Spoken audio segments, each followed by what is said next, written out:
തിരുവചനം തിരുവചനം. ഈശോ മിശിഹായ്ക്ക് സ്തുതിയായിരിക്കട്ടെ.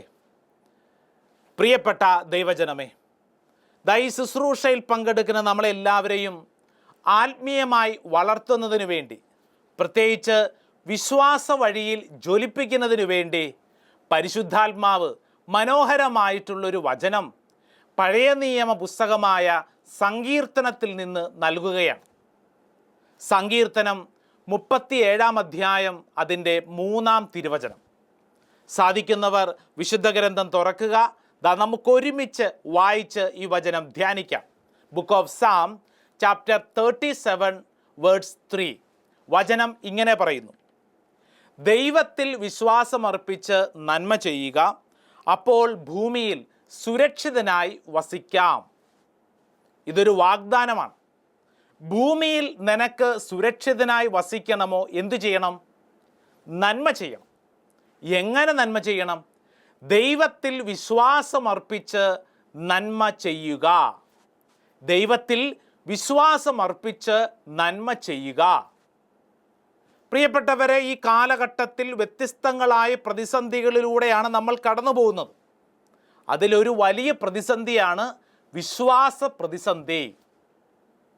ശരിയല്ലേ? നിങ്ങളൊന്ന് ചിന്തിച്ച് നോക്കിക്കേ. ഈ കഴിഞ്ഞ 2 വർഷത്തോളമാവുന്ന ജീവിതാനുഭവത്തിൽ നിങ്ങളുടെ വിശ്വാസം വർദ്ധിച്ചോ അതോ കുറഞ്ഞോ?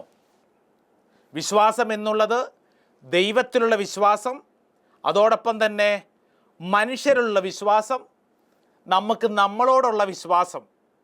ഈ വിശ്വാസം വർദ്ധിച്ചോ അതോ കുറഞ്ഞോ?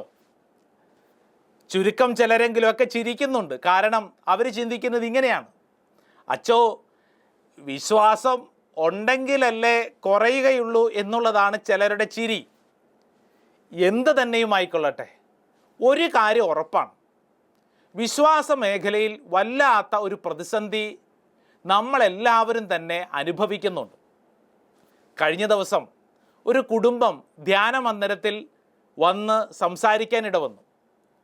ആ കുടുംബനാഥൻ, കുടുംബനാഥ, 2 മക്കൾ. 2 ആൺമക്കളും കോളേജിൽ പഠിക്കുകയാണ്. വന്ന ഉടനെ ഈ കുടുംബത്തിലെ കുടുംബനാഥ എന്നോട് പറഞ്ഞു: അച്ഛാ, ദേ ഈ 2 ആൺമക്കളുണ്ടല്ലോ, അച്ഛാ, ഇവരുടെ തലയ്ക്ക് പിടിച്ച് പ്രാർത്ഥിക്കണം. കാരണം ഒരു വിശ്വാസവും ഇല്ലച്ചോ. കഴിഞ്ഞ 2 വർഷമായി വീട്ടിലിരിക്കുകയാണ്, പ്രാർത്ഥനയില്ല, ദൈവവിചാരം എന്ന് പറയണ ഒട്ടുമില്ല. പണ്ടൊക്കെ ആയിരുന്നെങ്കിൽ പള്ളി പോകുമായിരുന്നു, ഇപ്പം പിന്നെ പള്ളി പോക്കും ഇല്ലല്ലോ. അപ്പം അതുകൊണ്ട് അച്ഛാ, വിശ്വാസം തീരെ കുറഞ്ഞിരിക്കുകയാണ്, ദൈവവിചാരം തീരെ ഇല്ലാതിരിക്കുകയാണ്. അച്ഛൻ ഇവന്മാരുടെ തലയ്ക്ക് പിടിച്ച് പ്രാർത്ഥിക്കണം. അപ്പം ഞാൻ ഇത് പറഞ്ഞ അമ്മയുടെയും അപ്പൻ്റെയും നേരെ നോക്കി. എന്നിട്ട് ഞാൻ ചോദിച്ചു: നിങ്ങളുടെ വിശ്വാസം എങ്ങനെയുണ്ട്? അച്ഛാ, ഇവർക്ക് വേണ്ടി പ്രാർത്ഥിച്ചതിന് ശേഷം ഞങ്ങളുടെ തലയ്ക്കും പിടിക്കണം, കാരണം വിശ്വാസമൊക്കെ കുറഞ്ഞു പോയച്ചാ. പ്രിയപ്പെട്ടവരെ, ഇത് ഒരു കുടുംബത്തിൻ്റെ മാത്രം ഒരു അനുഭവമാണോ? ഇവർക്ക് വേണ്ടി പ്രാർത്ഥിച്ചു കഴിഞ്ഞപ്പോൾ ഞാൻ സ്വയം ഒന്ന് ചിന്തിച്ചു, എൻ്റെ വിശ്വാസം എത്രത്തോളം ഉണ്ട് എന്നുള്ളത്. അപ്പോൾ എനിക്ക് മനസ്സിലായ ഒരു കാര്യം, വിശ്വാസ മേഖലയിൽ വല്ലാത്ത ഒരു മരവിപ്പ് നമ്മളെല്ലാവരും അനുഭവിക്കുന്നുണ്ട്. വ്യത്യസ്തമായ ജീവിതാനുഭവങ്ങൾ വന്നപ്പോൾ ഈ വിശ്വാസ മേഖലയിലെ മരവിപ്പ് നമ്മുടെ ജീവിതത്തിൽ നമ്മളെ നിരാശയിലേക്കും ദുഃഖത്തിലേക്കും നയിക്കുന്നുണ്ട്. എന്നാൽ പിന്നെ ഈ മരവിപ്പ് മാറ്റിയേക്കാം, കുറച്ച് വിശ്വാസം നിറച്ചേക്കാം എന്ന് ചിന്തിച്ചാൽ, ഈ വിശ്വാസം ഏതെങ്കിലും കടയിൽ വിൽക്കാൻ വെച്ചിട്ടുണ്ടോ?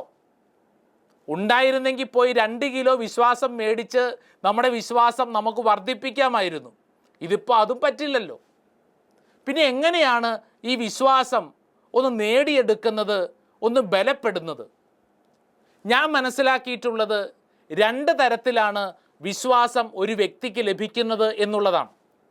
അതിൽ ഒന്നാമത്തത്, വിശ്വാസം അത് ഒരു ഗിഫ്റ്റായി, ഒരു ദാനമായി ദൈവം നൽകുന്നു എന്നുള്ളതാണ്. ഈ ശുശ്രൂഷയിൽ പങ്കെടുക്കുന്ന ഒട്ടുമുക്കാലും വ്യക്തികളുടെ ജീവിതത്തിൽ അപ്രകാരം ദാനമായി ഈ വിശ്വാസം ലഭിച്ചിട്ടുണ്ടാവാം. എഫെസർക്ക് എഴുതിയ ലേഖനത്തിൽ പൗലോസ് ലീഹ ഈ കാര്യം കൃത്യമായിട്ട് പറഞ്ഞിട്ടുണ്ട്. എഫെസസ്യർക്ക് എഴുതിയ ലേഖനം 2-ാം അധ്യായം അതിൻ്റെ 8-ാം തിരുവചനം വചനം പറയുന്നു, വിശ്വാസം വഴി കൃപയാലാണ് നിങ്ങൾ രക്ഷിക്കപ്പെട്ടത്, അത് നിങ്ങൾ നേടിയെടുത്തതല്ല, ദൈവത്തിൻ്റെ ദാനമാണ്. പൗലോസ് ലീഹ കൃത്യമായിട്ട് പറയും, ഇത് ദൈവത്തിൻ്റെ ദാനമാണ്. ഉദാഹരണത്തിന് വിശ്വാസികളുടെ പിതാവെന്ന് വിളിക്കുന്ന അബ്രാഹാം, അദ്ദേഹത്തിന് എങ്ങനെ ലഭിച്ചു? ഇത് അദ്ദേഹത്തിന് ഒരു ഗിഫ്റ്റായിട്ട് ലഭിച്ചതാണ്. അബ്രാഹത്തെക്കുറിച്ച് വിശുദ്ധ ഗ്രന്ഥത്തിൽ അപ്രകാരം തന്നെയാണ് പരാമർശിക്കുന്നത്.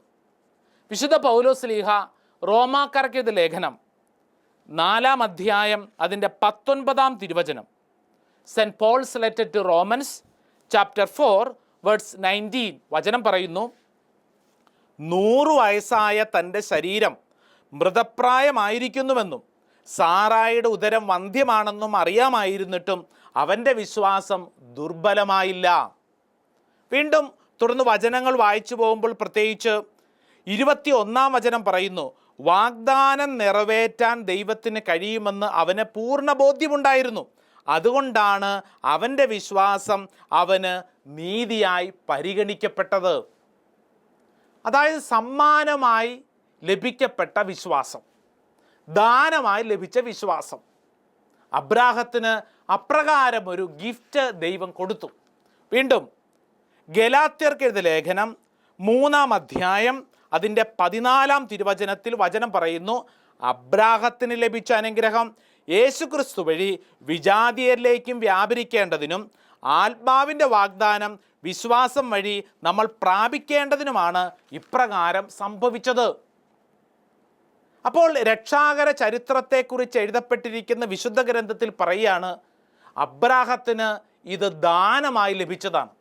നമ്മൾ വായിക്കുമ്പോൾ ഹെബ്രായർക്ക് എഴുതപ്പെട്ട ലേഖനം 11-ാം അധ്യായം അതിൻ്റെ 8-ാം വചനം ഇങ്ങനെ പറയുന്നു, book of Hebrews chapter 11 verse 8, വിശ്വാസം മൂലം അബ്രാഹം തനിക്ക് അവകാശമായി ലഭിക്കാനുള്ള സ്ഥലത്തേക്ക് പോകാൻ വിളിക്കപ്പെട്ടപ്പോൾ അനുസരിച്ചു, എവിടേക്കാണ് പോകേണ്ടതെന്നറിയാതെ തന്നെയാണ് അവൻ പുറപ്പെട്ടത്.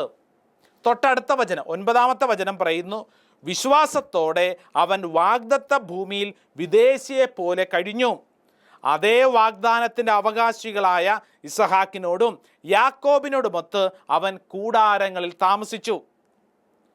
അങ്ങനെ വായിച്ചു പോകുമ്പോൾ കൃത്യമായി ഒരു കാര്യം വിശുദ്ധ ഗ്രന്ഥം നമ്മളോട് പഠിപ്പിക്കുകയാണ്, അബ്രാഹത്തിന് ലഭിച്ചത് ഇത് ഒരു സമ്മാനമായിട്ടാണ്. പ്രിയപ്പെട്ടവരെ, നമുക്കൊക്കെ ഇതേ കൃപ ലഭിച്ചിട്ടുണ്ട്. സമ്മാനമായി വിശ്വാസം ലഭിക്കപ്പെടും. രണ്ടാമതായി വിശ്വാസം ഒരു വ്യക്തിക്ക് ലഭിക്കുന്നത് ആ വ്യക്തിയിലേക്ക് ട്രാൻസ്ഫർ ചെയ്യപ്പെടും. ഒരു വ്യക്തി മറ്റൊരു വ്യക്തിയിലേക്ക് പകർന്നു കൊടുക്കും. നമ്മുടെയൊക്കെ കുടുംബങ്ങളിൽ അങ്ങനെയല്ലേ നമുക്ക് വിശ്വാസം കിട്ടിയത്, അല്ലേ? മാതാപിതാക്കളിൽ നിന്ന് മക്കളിലേക്ക്. ഉദാഹരണത്തിന് അബ്രാഹത്തിൽ നിന്ന് ഇസഹാക്കിലേക്ക് വിശ്വാസം പകർന്ന് ലഭിക്കുകയാണ്. അബ്രാഹത്തിനുണ്ടായിരുന്ന വിശ്വാസത്തിൻ്റെ ഈ അളവ് ഇത് മക്കളിലേക്ക് തലമുറകളിലേക്ക് ഇത് പകർന്നു കൊടുക്കുകയാണ്. മോശയെക്കുറിച്ച് വിശുദ്ധ ഗ്രന്ഥത്തിൽ ഇപ്രകാരം പറഞ്ഞിട്ടുണ്ട്. ഹെബ്രായർക്ക് എഴുതപ്പെട്ട ലേഖനം 11-ാം അധ്യായം 23-ാം തിരുവചനം, book of Hebrews chapter 11 verse 23 വചനം പറയുന്നു, വിശ്വാസം മൂലം മോശയെ അവൻ ജനിച്ചപ്പോൾ മാതാപിതാക്കന്മാർ 3 മാസത്തേക്ക് ഒളിച്ചു വെച്ചു, എന്തെന്നാൽ കുട്ടി സുന്ദരനാണെന്ന് അവർ കണ്ടു, രാജകൽപ്പനയെ അവർ ഭയപ്പെട്ടില്ല. മോശയെക്കുറിച്ച് വിശുദ്ധ ഗ്രന്ഥം പറയുകയാണ്, മോശയുടെ മാതാപിതാക്കളുടെ വിശ്വാസം. വചനം അങ്ങനെയാണ്, വിശ്വാസം മൂലം മോശയെ അവൻ ജനിച്ചപ്പോൾ മാതാപിതാക്കന്മാർ. അപ്പോൾ മോശയിലേക്ക് ഈ വിശ്വാസം പകർന്നു ലഭിക്കുകയാണ്. വിശുദ്ധ ഗ്രന്ഥത്തിൽ നമ്മൾ കടന്നു പോകുമ്പോൾ ഇപ്രകാരം ഈ പകർന്നു ലഭിക്കുന്ന വിശ്വാസത്തെക്കുറിച്ച് വ്യത്യസ്തമായ രീതികളിൽ രേഖപ്പെടുത്തിയിട്ടുണ്ട്. അതിൽ നമുക്ക് വായിച്ച് ധ്യാനിക്കാവുന്ന മറ്റൊരു വ്യക്തി അത് തിമോത്തിയോസാണ്. തിമോത്തിയോസിൻ്റെ 2-ാം പുസ്തകം മനോഹരമായിട്ടുള്ളൊരു കാര്യം പറയും. വിശുദ്ധ പൗലോസ് ശ്ലീഹായുടെ ഏറ്റവും പ്രിയപ്പെട്ട ശിഷ്യനായിരുന്നല്ലോ ഈ തിമോത്തിയോസ്. തിമോത്തിയസിന് എഴുതിയ 2-ാം പുസ്തകം 1-ാം അധ്യായം 5-ാം തിരുവചനം. Second letter to Timothy chapter 1 verse 5 വചനം പറയുന്നു, നിന്റെ നിർവാജ്യമായ വിശ്വാസം ഞാൻ അനുസ്മരിക്കുന്നു. നിന്റെ വലിയമ്മയായ ലോവീസിനും അമ്മയായ എവനിക്കോയ്ക്കും ഉണ്ടായിരുന്ന വിശ്വാസം ഇപ്പോൾ നിനക്കും ഉണ്ടെന്ന് എനിക്ക് ബോധ്യമുണ്ട്. പൗലോസ്ലീഹ പറയുക, എൻ്റെ തിമോത്തിയോസേ, നിനക്കുണ്ടായ വിശ്വാസം അത് എവിടുന്നാണ് കിട്ടിയെന്ന് എനിക്കറിയാം. പൗലോസ്ലീഹ പറയുക, നിൻ്റെ വലിയമ്മയിൽ നിന്ന്, നിൻ്റെ അമ്മയിൽ നിന്ന്, അങ്ങനെ ദാ തലമുറയായി വിശ്വാസം പകർന്ന് ലഭിക്കപ്പെടുകയാണ്. ഈ ശുശ്രൂഷയിൽ പങ്കെടുക്കുമ്പോൾ നിങ്ങൾ ഒന്ന് ചിന്തിക്കുക, നിങ്ങളുടെ വിശ്വാസം എവിടുന്നാണ് കിട്ടിയത്? ഇപ്പോൾ ഉദാഹരണത്തിന് ഒരു വൈദികനായി ഞാൻ എന്നെക്കുറിച്ച് ധ്യാനിക്കുകയാണ്. എനിക്ക് വിശ്വാസം എവിടുന്നാണ് ലഭിച്ചത്? ഒരു വൈദികനാവുക അല്ലെങ്കിൽ ദൈവ ശുശ്രൂഷയ്ക്ക് വേണ്ടി ഇറങ്ങിത്തിരിക്കാനുള്ള ഈ വിശ്വാസ ബോധ്യം എവിടുന്നാണ് ലഭിച്ചത്? തീർച്ചയായും എനിക്ക് പറയാൻ സാധിക്കും, എൻ്റെ അപ്പനിൽ നിന്നാണ് എനിക്ക് ലഭിച്ചത്. വിശുദ്ധ കുർബാന അർപ്പിക്കുന്നതിന് വേണ്ടി എല്ലാ ദിവസവും പരിശുദ്ധ അൾത്താരിൽ നിൽക്കുമ്പോൾ സ്വർഗസ്ഥനായ പിതാവേ എന്നുള്ള പ്രാർത്ഥന ചെല്ലാൻ കൈകൾ ഉയർത്തുമ്പോൾ ഞാൻ എല്ലാ ദിവസവും കാണുന്ന ഒരു മുഖം എൻ്റെ അപ്പൻ്റെ മുഖമാണ്. കാരണം എല്ലാ ദിവസവും ദേവാലയത്തിൽ പോകുന്ന പതിവ് എൻ്റെ അപ്പനുണ്ടായിരുന്നു. ദേവാലയത്തിൽ പോയി അൾത്താരയിൽ ഏറ്റവും മുൻവശത്ത് നിൽക്കും. ഞാൻ പലപ്പോഴും കണ്ടിട്ടുള്ളത് അപ്പൻ 2 കരങ്ങൾ ഉയർത്തി സ്വർഗസ്ഥനായ പിതാവേ എന്ന് ഉച്ചത്തിൽ പ്രാർത്ഥിക്കുന്ന പ്രാർത്ഥനാ രീതിയാണ്. ഇത് കണ്ടു പരിചയിച്ചിട്ടുള്ളത് കൊണ്ട് അൾത്താരയിൽ നിന്ന് വിശുദ്ധ ബലി അർപ്പിക്കുമ്പോൾ എനിക്കൊരു കാര്യം അറിയാം, എൻ്റെ വിശ്വാസം ഞാൻ നേടിയെടുത്തതല്ല, മറിച്ച് എനിക്ക് പകർന്നു കിട്ടിയതാണ്. ഞാനിത് പറയുമ്പോൾ എൻ്റെ ഒരു വ്യക്തിപരമായ കാര്യത്തെക്കുറിച്ച് മാത്രമല്ല, മറിച്ച് ഈ ശുശ്രൂഷയിൽ പങ്കെടുക്കുന്ന പ്രിയപ്പെട്ടവരെ, ഇന്ന് നമ്മുടെ ഉള്ളിലുള്ള ഈ വിശ്വാസം എവിടുന്നാണ് നമുക്ക് ലഭിച്ചത്? ഇത് നമുക്ക് പകർന്ന് ലഭിച്ചതാണ്. നമ്മൾ ഈ സമയത്ത് നമ്മൾ ധ്യാനിക്കുക, നമ്മുടെ ജീവിതത്തിൽ നമുക്ക് ലഭിച്ച ഈ വിശ്വാസം എത്രത്തോളം മറ്റുള്ളവർക്ക് പകർന്നു കൊടുക്കാൻ സാധിച്ചിട്ടുണ്ട്. പ്രത്യേകിച്ച് കുടുംബങ്ങളിലായിരിക്കുന്നവർ ധ്യാനിക്കണം. പ്രിയപ്പെട്ട മാതാപിതാക്കളെ, നിങ്ങളുടെ മക്കൾക്ക് നിങ്ങൾ വിശ്വാസം പകർന്നു കൊടുക്കാൻ നിങ്ങൾക്ക് സാധ്യമാവുന്നുണ്ടോ? മക്കൾക്ക് നിങ്ങൾ പലതും കൊടുക്കുന്നുണ്ടല്ലോ, അല്ലേ? അവർക്ക് ആവശ്യമായ വിദ്യാഭ്യാസം, നല്ല ഭക്ഷണം, പ്രത്യേകിച്ച് ഈ കാലഘട്ടത്തിൽ നല്ല മൊബൈൽ ഫോൺ, അവർക്ക് പഠിക്കാൻ ആവശ്യമായ എല്ലാ ക്രമീകരണങ്ങളും എല്ലാം നല്ലത്. വിശ്വാസം കൊടുക്കുന്നുണ്ടോ? അവരുടെ ജീവിതത്തിൽ ഇന്നല്ലെങ്കിൽ നാളെ അവർ മറ്റുള്ളവർക്ക് പകർന്നു കൊടുക്കേണ്ട വിശ്വാസം പ്രിയപ്പെട്ട മാതാപിതാക്കളെ നിങ്ങൾ ഇന്ന് കൊടുക്കണം. അവർക്ക് കൊടുക്കുമ്പോഴാണ് അവരുടെ ജീവിതത്തിൽ ദൈവത്തോടും ദൈവകാര്യങ്ങളോടുള്ള ബന്ധം നിലനിർത്താൻ അവർക്ക് സാധ്യമാവുന്നത്. പ്രിയപ്പെട്ട ദൈവജനമേ, നമ്മുടെ വ്യക്തിപരമായ വിശ്വാസ വളർച്ചയെക്കുറിച്ച് ധ്യാനിക്കുമ്പോൾ നമുക്കൊരു കാര്യം അറിയാം. നമ്മുടെയൊക്കെ വിശ്വാസത്തെ ബലപ്പെടുത്തുന്നതിന് വേണ്ടി വ്യത്യസ്ത കൂട്ടായ്മകൾ, പ്രത്യേകിച്ച് നമ്മളൊക്കെ ആയിരിക്കുന്ന ഓരോ സ്ഥലത്തെയും രൂപതകൾ, അതിൻ്റെ കാറ്റഗിസം ഡിപ്പാർട്ട്മെൻറ്റ് ഒത്തിരിയേറെ കഷ്ടപ്പെടുന്നുണ്ട്. എന്നാൽ അതിനേക്കാളും പ്രധാനപ്പെട്ട ഉറവിടം അത് കുടുംബമല്ലേ? വിശ്വാസം പകർന്ന് ലഭിക്കേണ്ട അടിസ്ഥാനപരമായ ഇടം അത് കുടുംബമാണ്, പ്രത്യേകിച്ച് മാതാപിതാക്കളിൽ നിന്ന്. സ്വർഗത്തെക്കുറിച്ചും ദൈവിക കാര്യങ്ങളെക്കുറിച്ചും താല്പര്യമില്ലാത്ത അപ്പനും അമ്മയും മക്കളിൽ നിന്ന് ഒരു നല്ല ജീവിതം പ്രതീക്ഷിക്കരുത്. മക്കളിൽ നിന്ന് വിശ്വാസം പ്രതീക്ഷിക്കരുത്. കാരണം നിങ്ങൾ അവർക്ക് കൊടുത്തില്ലെങ്കിൽ അവരിൽ നിന്ന് നിങ്ങൾ എങ്ങനെയാണ് പ്രതീക്ഷിക്കുന്നത്? നാളുകൾക്ക് മുമ്പ് ഒരപ്പൻ മകനെയും കൊണ്ട് പ്രാർത്ഥിക്കാൻ വന്നു. എന്നിട്ട് എന്നോട് പറഞ്ഞ, അച്ഛനറിയാമല്ലോ, കൊറോണ കാലമല്ലേ, അതുകൊണ്ട് ഇവനിപ്പോൾ കോളേജിലൊന്നും പോകാൻ പറ്റുന്നില്ല, ഓൺലൈനിലാണ് ഇവൻ പഠിക്കുന്നത്.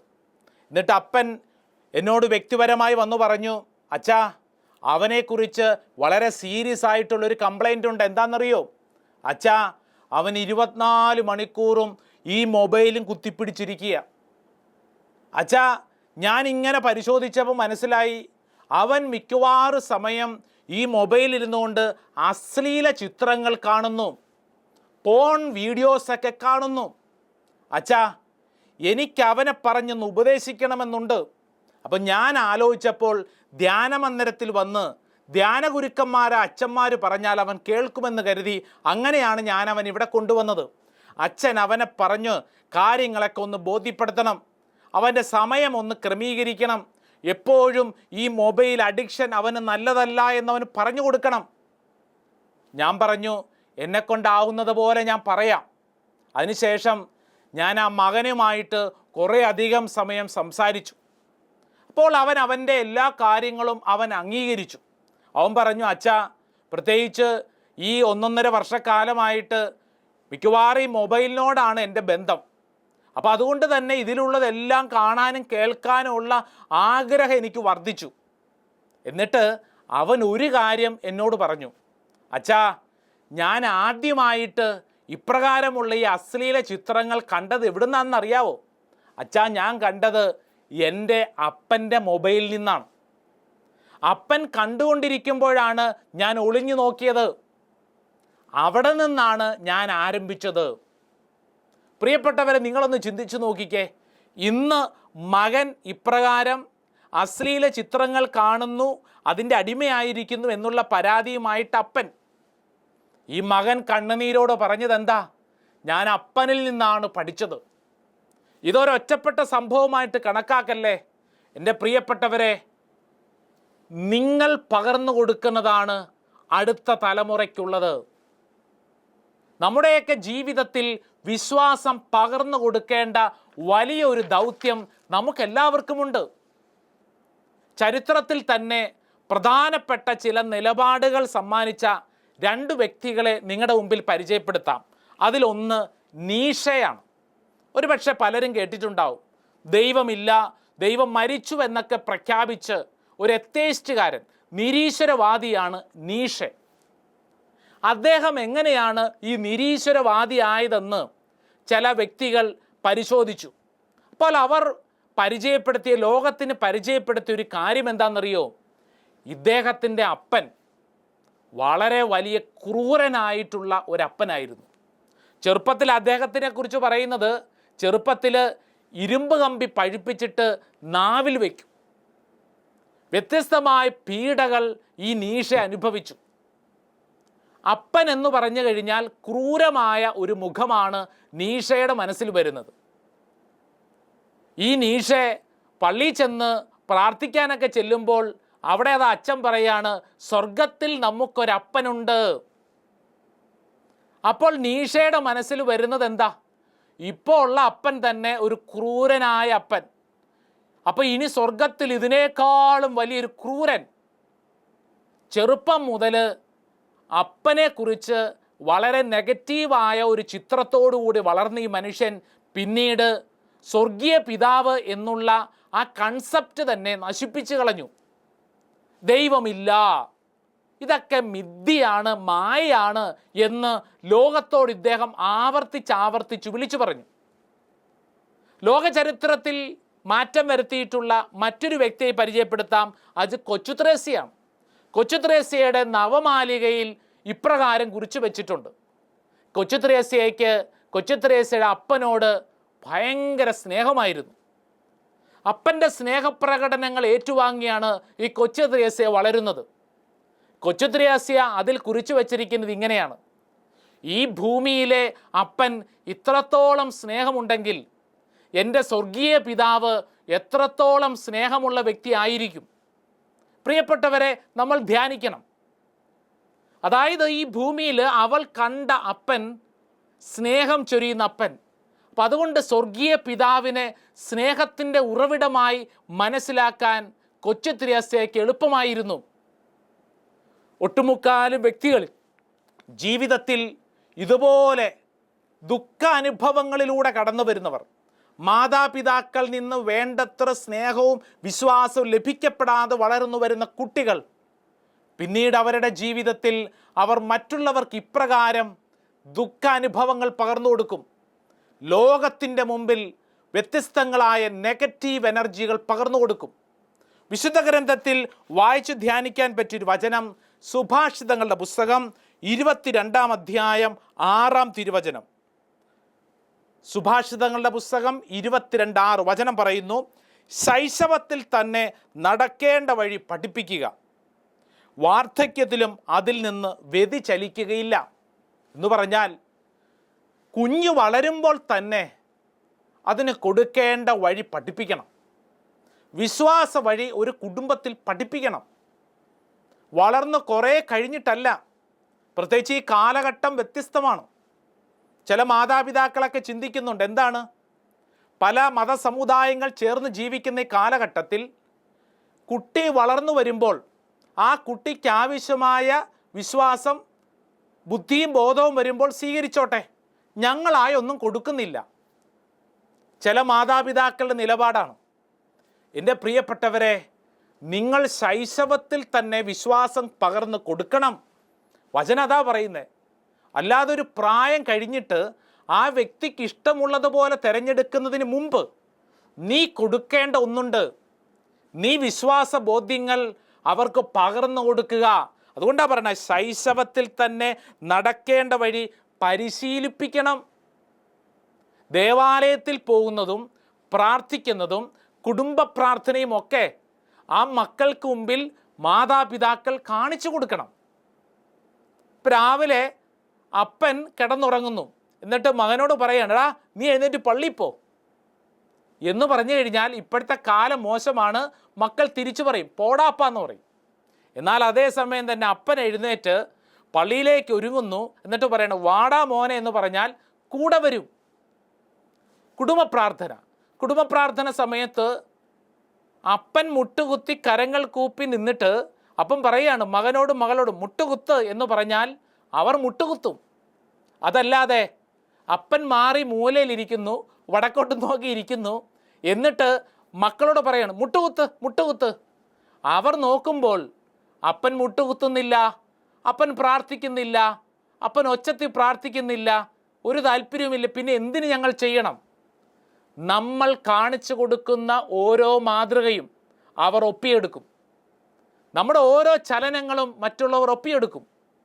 വിശ്വാസം എന്നുള്ളത് ഇപ്രകാരം പകർന്നു കൊടുക്കേണ്ട ഒന്നാണ്. ഒരുപക്ഷെ നാട്ടിലൊക്കെ വളർന്നിട്ടുള്ള ഒട്ടുമുക്കാലും കുടുംബങ്ങളിൽ മുൻ തലമുറയ്ക്കുണ്ടായ വലിയൊരു ഭാഗ്യം, മിക്കവാറും എല്ലാ കുടുംബങ്ങളിലും തന്നെ അപ്പാപ്പനും അമ്മാമ്മയും അല്ലേ, നമ്മുടെ ഗ്രാൻഡ് ഫാദറും ഗ്രാൻഡ് മദറൊക്കെ ഉണ്ടായിരുന്നു. അവർ മിക്കവാറും കുഞ്ഞുങ്ങളെ വിളിച്ച് വിശുദ്ധരുടെ ചരിത്രങ്ങളൊക്കെ പറയുക, വിശ്വാസപരമായ കാര്യങ്ങൾ പകർന്നു കൊടുക്കുക, അപ്രകാരമുള്ള ഒരു പരിശീലനം നമ്മുടെയൊക്കെ കുടുംബങ്ങളിൽ ഉണ്ടായിരുന്നു. എന്നാൽ കാലം മാറി, രീതി മാറി. ഇന്ന് നമ്മൾ ചിന്തിച്ച് നോക്കിയേ, എത്ര അമ്മമാർക്കും അപ്പന്മാർക്കും ഒരു വിശുദ്ധൻ്റെ വിശുദ്ധയുടെയോ ചരിത്രമറിയാം പകർന്നു കൊടുക്കാൻ? നമുക്ക് പലതും അറിഞ്ഞുകൂടാ. ഈ ലോകം നൽകുന്ന അറിവനുസരിച്ച് നമ്മുടെ മക്കളോട് യുദ്ധം ചെയ്യാൻ നമുക്ക് ശേഷിയുമില്ല. കാരണം പ്രിയപ്പെട്ട മാതാപിതാക്കൾ, നിങ്ങൾ ചിന്തിച്ച് നോക്കിയേ, നമ്മളെക്കാളും അറിവ് നമ്മുടെ കുട്ടികൾക്കില്ലേ? ഉണ്ട്. ഈ കാലം അപ്രകാരമാണ്. അപ്പം അതുകൊണ്ട് അറിവ് എന്നതിനേക്കാളും വലുതായി വിശ്വാസം പകർന്നു കൊടുക്കാൻ നമ്മൾ ശ്രമിച്ചാൽ അതാണ് നമ്മുടെ ജീവിതത്തിലെ ഏറ്റവും വലിയ വിജയം.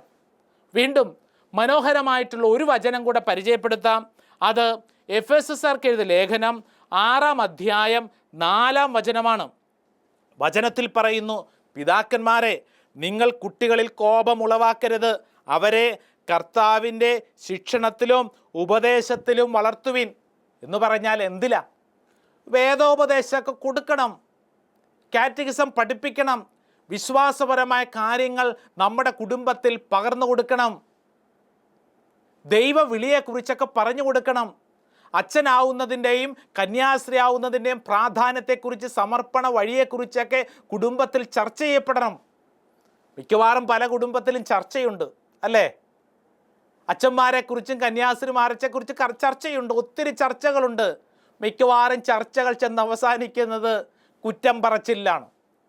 എന്നാൽ പ്രിയപ്പെട്ടവരെ, നമ്മുടെ കുടുംബങ്ങളിൽ ദൈവികമായ കാര്യങ്ങൾ സംസാരിക്കട്ടെ, നമ്മുടെ മക്കൾ അപ്രകാരമുള്ള ദൈവികമായ കാര്യങ്ങളെക്കുറിച്ച് അറിവുള്ളവരാവട്ടെ.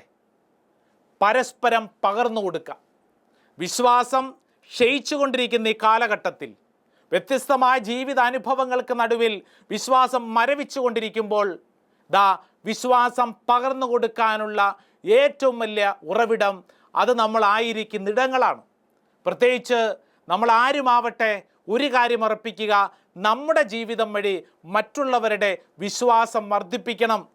വിശ്വാസം നശിപ്പിക്കുന്നതാവരുത്. ഈ ദൗത്യം ഈ കാലഘട്ടത്തിൽ നമ്മുടെ മുമ്പിൽ ദൈവം വെച്ചു തരികയാണ്. സങ്കീർത്തനം 37:3 മറക്കാതെ ഹൃദയത്തിൽ സൂക്ഷിക്കുക. ദൈവത്തിൽ വിശ്വാസം അർപ്പിച്ചുകൊണ്ട് നന്മ ചെയ്യുക. ഈ ഭൂമിയിൽ നീ സുരക്ഷിതനായിരിക്കും.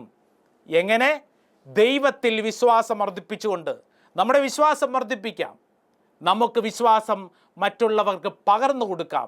അപ്രകാരം ഈ ഭൂമിയിൽ സുരക്ഷിതനായി ജീവിക്കാൻ ദൈവസമർത്ഥമായി നമ്മളെല്ലാവരും അനുഗ്രഹിക്കട്ടെ എന്ന് പ്രാർത്ഥിക്കുന്നു.